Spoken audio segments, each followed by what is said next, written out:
Hi hello வணக்கம் மக்களே, நான் தான் உங்க ஃபன் ஃபேக்ட்ஸ். எல்லாருக்கும் இனிய தீபாவளி நல்வாழ்த்துக்கள். எல்லாம் சேஃபா செலிப்ரேட் பண்ணுங்க, ஹாப்பியா இருங்க, ஃபேமிலியோட சந்தோஷமா இருங்க. இன்னைக்கு எல்லாருமே ரொம்ப பிஸியா இருப்பீங்க, அதனால நான் இன்னைக்கு பெரிய வீடியோ போடாம ஒரு ஷார்ட்டா நான் போட்டு இன்னைக்கு முடிக்க போறேன். இன்னைக்கு நான் தீபாவளி கொண்டாட மாட்டேன், கொண்டாட போறதும் கிடையாது. நான் இன்னைக்கு நேத்து விஜய் ஃபேன் கிடையாது. நான் ஃபர்ஸ்ட் தளபதி விஜய் அவர்கள் ஃபேன் ஆனது துள்ளாத மனமும் துள்ளும் படத்தை தியேட்டர்ல பார்த்தப்ப தான். நிறைய பேர் இங்க கில்லி படம் பார்த்து தளபதி விஜய் ஃபேனா இருப்பாங்க, நல்லாவே தெரியும். ஆனா நான் துள்ளாதம் துள்ளும் படத்துல இருந்தா தளபதி ஃபேன் ஆனேன். அப்ப இருந்து இப்ப வரைக்கும் தளபதியை தான் ஃபாலோ பண்ணிட்டு இருக்கேன். சொல்ல போனா அவரும் ஒன் ஆஃப் த இன்ஸ்பிரேஷன் தான் எனக்கு. அதனாலதான் என்னவோ தளபதி விஜய் பத்தி யாராவது தப்பா பேசினா மனசு ஏத்துக்க மாட்டேங்குது, அவ்வளோ கோவம் வருது. அவங்க ஈஸியா பேசிட்டு போயிடுறாங்க. அதனாலதான் யாரெல்லாம் தளபதியை பத்தி தப்பா பேசுறாங்களோ, தரைகுறவா பேசுறாங்களோ அவங்கள எல்லாம் ஒரு வழி பண்ணணும்னு இந்த சேனல் ஸ்டார்ட் பண்ண. இன்னைக்கு நம்ம நிறைய கண்டென்ட் பார்க்க போறோம். இன்ட்ரெஸ்டிங்கான கண்டென்ட். தளபதி விஜய் அவர்கள் கண்டென்ட் மட்டும் கிடையாது, இப்ப நடக்கிற அரசியல் ஊழல்கள், மக்கள் எவ்வளவு பாதிக்கப்படுறாங்க, எந்தெந்த ஊர்ல கஷ்டப்படுறாங்கிற எல்லா வீடியோவையும் நம்ம தங்கமான சப்ஸ்கிரைபர்ஸ் இன்ஸ்டாகிராம்லயும் ஃபேஸ்புக் பேஜ்லயும் எனக்கு இந்த வீடியோஸ்ல அனுப்பிச்சுட்டு இருக்கீங்க. சோ உங்களுக்கு மனமார்ந்த நன்றி. முதல்ல நம்ம பார்க்க போற கண்டென்ட், தளபதி விஜய் அவர்கள் அரசியலுக்குள்ள வந்ததுக்கு அப்புறம் அவர் நடிக்கிறாரு, மக்கள் கிட்ட அவர் ரொம்ப நடிக்கிறாரு. இப்ப கரூர்ல நடந்த சம்பவத்துக்கு கூட ஜனநாயகன் பட ஷூட்டிங்காக பண்ணது அவர் எல்லாமே பிளான் பண்ணி நடிச்சிட்டு இருக்காருன்னு சொன்னாங்க. அவர் நடிக்கிறாருன்னா இப்போ நான் வீடியோ காட்டுறேன், அதை பாருங்க. பார்த்துட்டு நீங்களே சொல்லுங்க மக்களே, யாருங்க நடிக்கிறா யாருங்க நடிக்கலன்னு. ஏமா ஒருத்தர் மட்டும்தான் ஓடியாரணும், எங்க ஓடியாங்க பார்க்கலாம். ஆக்ஷன்.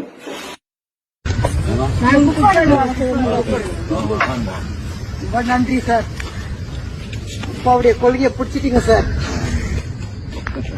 நல்லா இருக்கணும் சார், நீங்க அடுத்தது மகன் வளர்ந்து வரணும். இப்ப சொல்லுங்க மக்களே, யாருங்க நடிச்சிட்டு இருக்காங்கன்னு. சோசியல் மீடியால நிறைய இன்ஸ்டா பேஜ் நான் பார்த்துட்டு தான் இருக்கேன். டிஎம்கே ஐடிவிங் பசங்க நிறைய பேர் தளபதி விஜய் நடிச்சிட்டு இருக்காரு. இது ஜனநாயகன் ப்ரமோஷன் நடந்ததா கரூர் ஸ்டாம்ப்னு சொல்லி கூவிட்டு இருக்காங்க. அதனாலதான் இந்த வீடியோ நாங்க பதிவிட்டேன் தைரியமா. அடுத்து நான் சொல்ல போறது ரொம்ப ரொம்ப முக்கியமான விஷயம். மக்களே நல்லா கேளுங்க. நிறைய பேர் என்ன பண்றாங்கன்னா, தாவேகா கட்சியில வேணும்னு போய் சேர சொல்லிட்டு ஒரு 2-3 மாசம் நீங்க அந்த கட்சியிலே இருங்கன்னு சொல்லிட்டு, அதுக்கப்புறம் இந்த கட்சி சரியில்லை, இந்த கட்சியோட தலைமை பண்பு சரியில்லை, அந்த கட்சியில இருந்து விலகிறேன்னு சொல்லி தாவேகா கொடிய கிழிக்கிறதாகட்டும், வண்டியில இருந்து தாவேகா கொடி எடுக்கிறதாகட்டும், இதையோ ட்ரெண்டா வச்சிருக்கானுங்க. நீ பண்றியடா சாப்பிடுறது, வீடியோ போடுற, நீ வீடியோ போடாம இதை படலாமே. வீடியோ போட்டு மக்களுக்கு இதை காட்டி மக்களை முட்டாப்பாயின்னு நினைச்சிட்டு இருக்கான் போல. இவன் என்ன சொன்னாலும் இவனை நம்பலான்ட்டு இது ஒரு ட்ரெண்டாவே பண்ணிட்டு இருக்கானுங்க. மக்களே, நீ போய் தாவேகா கட்சியில சேரு, ஒரு 2 மாசம் சும்மாரு, அதுக்கப்புறம் தாவேகா கட்சி சரியில்லை இல்லைன்னு சொல்லி நீ கட்சி மாறுன்னு சொல்லி வீடியோ போடு, உனக்கு பேமெண்ட் கொடுக்கணும். இதெல்லாம் ஒரு பொழப்பா? இந்த வீடியோ போடுறதுனால கண்டிப்பா எனக்கு எதிர்ப்பு வரும், நல்லாவே தெரியும். எனக்கு எதிர்ப்பு தர எச்சக்கலைஞர்களுக்கு ஒன்னு சொல்றேன், ப்ரூஃபை காட்டண்டா, அதுக்கப்புறம் நீங்க பேசுங்கடா. நான் ப்ரூஃப் இல்லாம எந்த வீடியோலும் பேச மாட்டேனா. இப்போ நான் ப்ரூஃப் காட்டுறேன், அதை பார்த்துட்டு போய் தொங்கிருங்க. இந்த வெள்ளை சட்டை வெறி நான் என்ன சொல்லுதுன்னா, தாவேகா கட்சி எனக்கு பிடிக்கல, தளபதி விஜய் நான் வெறுத்துட்டேன், அங்கிருந்து போறேன், எனக்கு கட்சியே வேண்டாம் அப்படின்னு ஓவரா டயலாக் பேசுறான். அது வீடியோ முன்னாடி நல்லா பெர்ஃபார்ம் பண்றான். இவன் யாருன்னு கமெண்ட் செக்ஷன்ல பாருங்களேன். என்னோட ஃப்ரெண்டு தான் அவன். துபாக்கூர்னா எங்க ஊர் டிஎம்கே கவுன்சிலரோட 2வது மகன். எதுக்குடா சா உனக்கு இந்த தேவையில்லாத பொழப்பு? மூடிக்கிட்டு உங்க வேலை நீங்க பார்க்க மாட்டீங்களாடா? அது ஏன்டா தளபதியவே நொட்டிட்டு இருக்கீங்க? ஏன்டா நோகாதவனுங்களா? அடுத்து நீல சேலை நீலி அம்மா, இவங்களையும் பாத்தீங்கன்னா கட்சியில சேர பிடிக்கல, நான் தாவேக்கால இருந்து விலகிறேன் அப்படின்னு சொல்லிட்டு இருக்காங்க. அது ஏமா எல்லாம் நியூஸ கூட்டிட்டு வந்து மீடியா கூட்டிட்டு வந்து முன்னாடி சொல்றீங்க? நீங்க சொல்லாமே இருக்கலாமே. எனக்கு ஒரே ஒரு டவுட் தான் மக்களே, தாவேக்கால இருந்து விலகிறேன்னு சொல்றாங்க, விலகி போற எல்லாருமே ஏன் கரெக்டா டிஎம்கேல போய் சேர்றாங்க? அங்கதான் எனக்கு இடிக்குது. ஏன்னா வேற கட்சியே இல்லையா சேர்றதுக்கு, கரெக்டா டிஎம்கே மட்டும் தான் அவன் கண்ணுக்கு தெரியுதோ. ஆனா இந்த பிரபஞ்சத்துல ஒரு விஷயம் இருக்குங்க, நம்ம என்ன நினைக்கிறோமோ அதுதான் நடக்கும். நல்லது நினைச்சா நல்லது நடக்கும், கெட்டது நினைச்சா கெட்டது நடக்கும். அது அந்த இயற்கையை உருவாக்கி தரும்னு சொல்லுவாங்கல்ல, அந்த மாதிரி ஒரு வீடியோ காட்டுறேன், நீங்க பாருங்க. இன்றைக்கு இருக்கிற நம்முடைய முதலமைச்சர் ஆட்சிக்கு வந்தாரு, செம்மொழியை கொண்டு வந்தது கலைஞர். ஐயோ போச்சே. அடுத்து நம்ம பார்க்க போறது இந்த கெல்ட்டு தாயோலி கிச்சாவை பத்தி. இவன் தளபதி விஜய் தப்பா தரைகரவா பேசியிருக்கான். கேரவன்ல ஒரு நடிகை கூட்டிட்டு போனான்னு சொல்லிட்டு இருக்கா. அந்த நாசமா போன கெல்ட்டு தாயோலி அவன் என்ன சொல்லியிருக்கான்னு நீங்க பாருங்களேன். புதுசா ஒருத்தர் கட்சி ஆரம்பிச்சு இன்னும் உள்ளே வரல, ப்ரீ கேஜில இருக்கிறாரு. பெண்களுக்கு பாதுகாப்பு இல்லையா? பாவி ட்ரெயின்ல யாரையோ கூட்டிட்டு போன நீ எல்லாம் வந்து பேசுறதா? என்ன இது? உனக்கும் அரசியலுக்கு என்ன சம்பந்தம்? உங்க கஷ்டம் எனக்கு புரியுது. நீ மாட்டிக்கிட்ட ஒரு படத்துக்கு 150 சொல்லிவிட்டா பிடிச்சி விட்டா அமலாக்கத்தோட வீட்டுக்கு வந்துருச்சு. நீ என்ன பண்ணுவ? உன்னை கட்டாயப்படுத்தி உள்ள கூப்பிடுறாங்க. மொத்தமே 4 கூட்டம் தான் போட்டிருக்கு. அதுக்குள்ளார பேசுறதுன்னா திமுக அழித்து விடுமா? திமுக மிரட்டல் உண்டா? ஏண்டா கிரட்டுப்பாடு, இப்படித்தான் ஒரு கட்சி தலைவரா நீ தரைகுறவா பேசுவியா? கூட யார் இருக்கான்னு பாத்தீங்களா மக்களே? நக்காத தனபால் மிஸ்டர் மீசை வச்ச மீனாகுமாரி இருக்கு. அடுத்து நம்ம பார்க்க போறது உங்குருட்டு எங்குருட்டு இல்ல உலகமாக உருட்டுடா சாமி. அந்த மாதிரி ஒரு வீடியோ தான் இப்ப நீங்க பார்க்க போறீங்க. தேர்தல் ஆணையம் 35 லட்சம் ரூபாய் செலவு பண்ணலாம்னு சொல்லுது. ஆனா 3 லட்சம் தான் ஒரு தொகுதிக்கு செலவு பண்ணுவோம். 3 லட்சம் செலவு செய்ய ஒரு தொகுதியில உங்களை பாத்தீங்கன்னா இந்த மன்றத்துல சொல்றேன் மரியாதைக்குரிய தேர்தல் கமிஷன் அதிகாரிகள் ஆடுக்கும் மாடுக்கும் கோழிக்கும் காடகுஞ்சிக்கும் நீங்க கடலில் இருக்கிற மீனுக்கும் வாக்கு அதிகாரம் கொடுக்க வேண்டும். கொடுத்தால்தான் நாம் தமிழர் இயக்கம் இந்த நாட்டை ஆள முடியும் நான் சொல்றேன். இந்த கொள்கை எதிரியே திமுக அந்த கட்சி ஆரம்பிச்சு உள்ள வந்தாங்க. ஒரு மைக்கு வேலை செய்யலையா, அதனால அந்த மைக்கு அணில் கிடைச்சிருக்கும் சொல்லி சாட்ட சொல்ற. அப்படி என்ன ஒரு வன்மோ தாவேகா கட்சி மேல.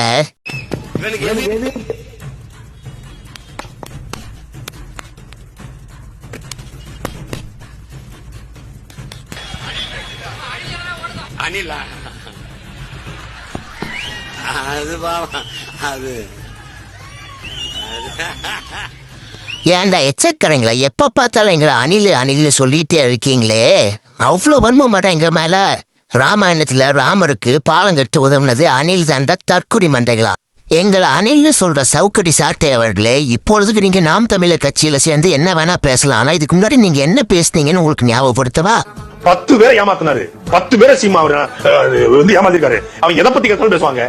கிட்டத பத்தி கேட்டா பேசுவான். முசோலினியை பத்தி முசோலினியை பொறுத்தவரை அவரை பாத்தீங்கன்னா அவர் என்னுடைய நீண்ட கால நண்பர். அவர் சின்ன வயசுல பாத்தீங்கன்னா அவருக்கு வந்து காலில் ஒரு புண்ணு இருந்துச்சு. அப்பதான் நான் கொண்டு போய் உனக்கு மருந்து வாங்கி கொடுத்தோம். ஹிட்லரை பத்தி பேசினா பேசுவான். கேப்டன் முல்லர் என்ன இவர் கிளாஸ்மேட் மாதிரி வந்து பேசிக்கிட்டு இருக்கான். பொன்பரப்பி தமிழரசன் பத்தி கேட்டா அவருக்கு பொன்பரப்பி தமிழரசன் நான் தான் மோர் வாங்கி கொடுத்தோம்மா. இங்கிட்டு பாத்தீங்கன்னா வீரப்பனாரை பத்தி பேசினா வீரப்பனை பத்தி காட்டுக்குள்ள போகும்போது அவருக்கு அட்டைப்பூச்சி கிடைச்சிருச்சு. அப்ப நான் ஆயின்மெண்ட் வாங்கி கொடுத்தோம்மா. காமராஜர் பத்தி பேசினா காமராஜர் வீட்டுக்கு ஏத்து விடுதான் என் விடுமா. முத்துராமலிங்கத்தை பத்தி பேசினா அதை பத்தி பேசுவான். யாரை பத்தி கேட்டாலும் 1 மணி நேரம் சளைக்காம பேசக்கூடிய மிகப்பெரிய ஒரு ஆற்றல் பிரச்சனை. ஆனா பேசுறது அத்தனையும் போய் பாத்தீங்களா மக்களே, சரவடி சாட்டை என்ன சொல்லி இருக்குன்னு. அதுபடி கூச்சமே இல்லாம அந்த கட்சியில போய் சேர முடியும். இவ்வளவு பேசிட்டு நாளாந்தனா தூக்கு போட்டு செத்துருவோம்ப்பா. இந்த குடிகாரம் பேச்சு விடிஞ்சா போச்சு அப்படின்னு பழமொழி இருக்கும் தெரியுங்களா? அந்த பழமொழிக்கு ஏத்த மாதிரி தான் இந்த வீடியோ இருக்கும். நீங்களே பாருங்களேன். தொங்குகளை அதுல ஒரு துணக்கலையா பெரியாரை மறுக்க முடியாது. சாதி ஒழிப்புல பெண்ணிய சமநிலையில பெரியாரின் பங்கு அளப்படுகிறது. பெரியாரு நீங்க திமுக அதிமுக தூக்கி பிடிக்கலையோ நாங்க பிடிப்போம். பிரபாகரன் பிள்ளைகளை பெரியாரை தூக்கி வைப்போம். பெரியார் எங்களுக்கு தலைவர் இல்ல, ஆனால் எங்களுக்கு வழிகாட்டி எங்கள் ஐயா பெரியார். அது வேற வாய், இது நார வாய். குடிகாரர் பேச்சு விடிஞ்சா போச்சு பார்ட் 1 வீடியோ இப்ப நான் காட்டினேன். இப்ப பார்ட் 2 பாருங்க. எங்களை நீங்க அணில சொன்னீங்கன்னா உங்களை நாங்க தேடி எடுத்து வச்சு செஞ்சு விட்டுறோம் பிரதர்ஸ். நான் இன்னைக்கு அன்னைக்கு எப்போதுமே அஜித் ரசிகர் தான். 2018லயே ஒரு ஊடகத்துக்கு கொடுத்த பேட்டியில நான் தெளிவா சொல்றேன். நான் அஜித் ரசிகன், அஜித் வெறியன். லிஸ்ட் பெருசா போய்கிட்டு இருக்கு. அஜித் குமாருக்கும் பசுமந்தி ஐயாவுக்கு என்ன சம்பந்தம்? அவன் அவருடைய ரத்தமா உறவா சொந்தமா? அவன் மலையாளி. அவனை எதுக்கு நீ கொண்டாடுற? வேளாண் படம் வந்து அவன் சூடத்தை ஏற்றுறான். அப்படியே சூடம் உடம்புல போட்டு எரிஞ்சு சாவம். ஐயோ நாய். நான் இன்னைக்கு அன்னைக்கு எப்போதுமே அஜித் ரசிகர் தான். இப்ப நம்ம பார்க்க போறது வீணா போன விக்கு மண்டையனை பத்தி. அதாவது வானவில் தாயோலிங்கள ஒரு தாயோலி பத்தி தான் பேச போறோம். இவன் தளபதி விஜய் அவர்களை திவாகர்னு சொல்றான். அதாவது வாட்டர் மிலான் ஸ்டார்னு சொல்லி கம்பேர் பண்றான். யாரோட கம்பேர் பண்றா? எச்சக்கலபாடு. அரசியல்ல பொறுத்த வரைக்கும் விஜய் வந்து திவாகருங்க. திவாகர் எதுக்கு எல்லாரும் திட்டுறாங்க? இது வரைக்கும் சினிமா நடிச்சிருக்காரு அவரு இல்ல. சினிமா பத்தி என்ன தெரியுமா? ஆனா வந்து நான் தான் சூப்பர் ஸ்டார், நான் தான் எல்லாமே பண்றேன், என்ன பார்த்து காப்படிக்கிறேன் சொல்றாங்களா? சரி, இப்ப இதே மாதிரி தான் நான் இன்னொருத்தரை பத்தி சொல்ல போறேன். விஜய் என்ற ஒரு ஏந்திரமா எல்லாரும் திட்டுறாங்க. ஒரு அரசியல் முன்னாடி எதனா பண்ணிருக்காரா? இல்ல எலெக்ஷன்ல நின்றுருக்காரா? இல்ல மக்களை போய் சந்திச்சிருக்காரா? எதுவுமே பண்ணல. ஆனா எடுத்த உடனே நான் தான் முதலமைச்சர் சொல்லும் போது இப்ப ஏன் இவரை வந்து நாங்க வந்து அடுத்த திவாகர்னு சொல்லக்கூடாது? அரசியல்ல பொறுத்த வரைக்கும் விஜய் வந்து திவாகருங்க. ஏன்டா எய்ட்ஸ் ஏகாம்பரோ நீ எல்லாம் இங்க தளபதி விஜய் பத்தி பேசுற பத்தியா? அவர் ஆட்சிக்கு வரட்டும்டா, மொத்த அட்டி உங்களுக்கு தாண்டா. அதுக்கப்புறம் ரோட்ல எங்க பார்த்தாலும் விஜய் ஃபேன்ஸ் அட்டி வெளுக்க போறான்னு உங்களை ஓவரா வாய் பேசுறீங்க. உங்களுக்கு இருக்கு ஒரு நாள் கச்சேரி. விக்க போட்டுக்கிட்டு சுத்துற வெக்கமா இல்ல? நீ எல்லாம் பேச வந்து தேண்டா டேய். நான் இவனுங்களுக்கு வியாசர்பாடி வானவில் அப்படின்னு பேர் வச்சிருக்கேன். உங்களுக்கு என்ன பேர் வைக்கணும்னு தோணுதோ கமெண்ட்ல சொல்லுங்க. கடைசியா நம்ம பார்க்க போறது மலங்கி போன மண்ட மணியனை பத்தி. நேத்து தாயா உன்னை பத்தி பேசினேன். இந்த ஆளை நாங்க ஒரு சேனல் இல்லைங்க, பல சேனல் இதே தாங்க சொல்லியிருக்காரு. தளபதி விஜய் மேலதான் தப்புன்ட்டு. எக்ஸாம்பிளுக்கு நான் சொல்றேன், தளபதி விஜய் அவர்களின் பிரச்சாரம் ஃபர்ஸ்ட் திருச்சியில நடந்துச்சு. அப்ப கரண்ட்டை வேணும்னே கட் பண்ணி விட்டாங்க. ரெண்டாவது அரியலூர்ல நடந்துச்சு. அப்ப இவங்களே போய் தாவேக்கா சார்பில் கரண்ட்டை கட் பண்ணிருங்கன்னு சொன்னாங்க. ஆனா இந்த ஆள் என்ன சொல்லியிருக்காருன்னா, இவங்களே போய் கம்ப்ளைண்ட் கொடுப்பாங்களா கரண்ட்டை கட் பண்ணுன்னு சொல்லி, ஆனா இவங்களே குற்றச்சாட்டை வைப்பாங்களான்னு சொல்லியிருக்காரு. ஒரு ஜேர்னலிஸ்டா இருக்கு, அது கூடவா தெரியாது?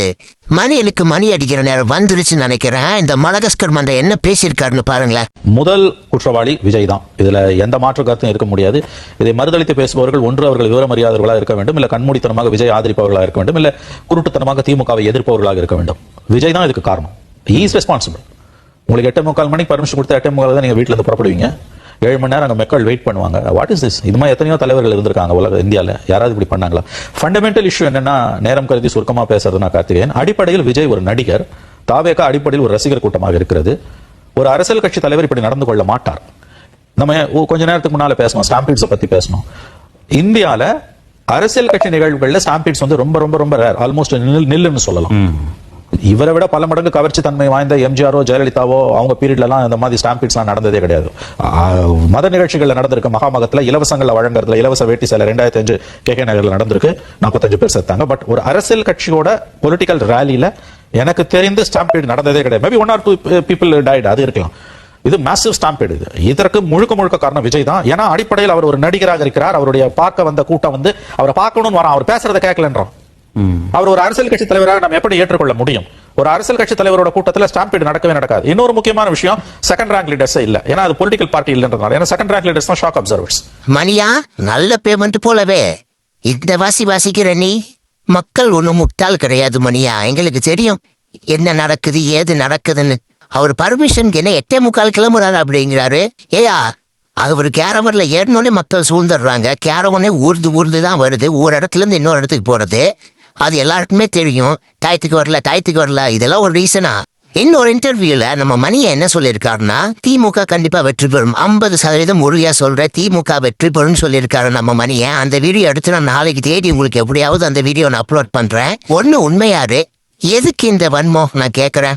எப்ப பார்த்தாலும் தளபதி விஜய் அவர் மேல தப்புன்னு இந்த வாழைப்பழத்துல ஊசியத்த மாதிரி ஊசியேத்துவாங்கல்ல, அந்த மாதிரிதான் தலைவர். ஊசியத்தன மாதிரி ஏத்திட்டு அப்படியே எஸ்கேப் ஆயிடுவாரு. மைடியர் மக்களே, உங்களுக்காக வீடியோ ரெடி பண்ணும்போது ஒரு அப்டேட் கிடைச்சது. சவுக்கு சங்கர் அண்ணன் இன்னைக்கு தீபாவளி நிகழ்ச்சிக்காக ஃபேன்ஸ் எல்லாம் மீட் பண்ணி சூப்பரா ஒரு ஈவென்ட் நடந்திருக்கு. அதுல நிதிஷ் தளபதி விஜய் அவர்களை பத்தி கேட்டிருக்கிறாரு. அதுக்கு நம்ம சவுக்கு சங்கர் அண்ணன் என்ன சொல்லியிருக்காருன்னு பாருங்களேன். விஜய் அவர்களை பத்தி ஒரு லைன்ல சொல்லுங்க சார். ஒரு நம்பிக்கைக்குரிய தலைவராக நான் இவரை பார்க்கிறேன். இவரது சந்திச்சிருக்கீங்களா? ஒரு முறை சந்தித்திருக்கிறேன். ஒரு 3 மணி நேரம் உரையாடி கொண்டிருந்தேன். அரசியல் கட்சி அபிஷியலாக தொடங்குவதற்கு முன். என்ன மாதிரியான உரையாடல் இருந்தது? நேரடியாகவே கேட்டேன் அவர்கிட்ட. ரொம்ப எல்லா விஷயங்களையும் சொல்ல முடியாது, சொல்லக்கூடிய விஷயங்களையும் சொல்றேன். இங்க மார்க்கெட்ல நம்பர் 1 குதிரை, 1000 கோடி ரூபாய் பிசினஸ் உங்களுது. அதை விட்டு எதுக்கு சார் நீங்க சும்மா வரீங்க? இன்னும் 5 வருஷத்துக்கு உங்களை நகர்த்திட்டு வர்றதுக்கு ஹீரோங்க யாரும் கண்ணு கட்டின தூரம் வரைக்கும் யாரும் ஹீரோ இல்லை. நீங்க தான் 5 வருஷத்துக்கு இருக்க போறீங்க. ஏன் சார் அதை விட்டு வரீங்க அப்படின்ட்டு கேட்டபோது, இந்த மக்களுக்காக ஏதாவது செய்ய வேண்டும் என்று நான் விரும்புகிறேன் அப்படின்னு சொன்னார். He was sincere. மக்களுக்காக நல்லது செய்யணுங்கிற ஒரே நோக்கத்தோடு தான் தளபதி விஜய் அவர்கள் அரசியலுக்கே வராரு. இதை புரிஞ்சுக்காத பல பேர் அவரை போட்டு இப்படி அடிக்கிறீங்களடா. இதை நானே சொல்லக்கூடாது, இருந்தாலும் சொல்றேன். இன்னைக்கு நான் போட்ட இந்த வீடியோ கண்டென்ட்ல உருப்படியான கண்டென்ட்னா அது இதுவா தான் இருக்கும்னு நினைக்கிறேன். மீண்டும் ஒரு நல்ல தரமான கண்டென்ட்டோட உங்களிடமிருந்து விடைபெறுது உங்கள் ஃபன் ஃபேக்ட்ஸ் அண்ட் டீம். மறுபடியும் எல்லாருக்கும் இனிய தீபாவளி நல்வாழ்த்துக்கள் மக்களே. எல்லாரும் சேஃபா இருங்க, சந்தோஷமா இருங்க, ஃபேமிலியோட செலிப்ரேட் பண்ணுங்க.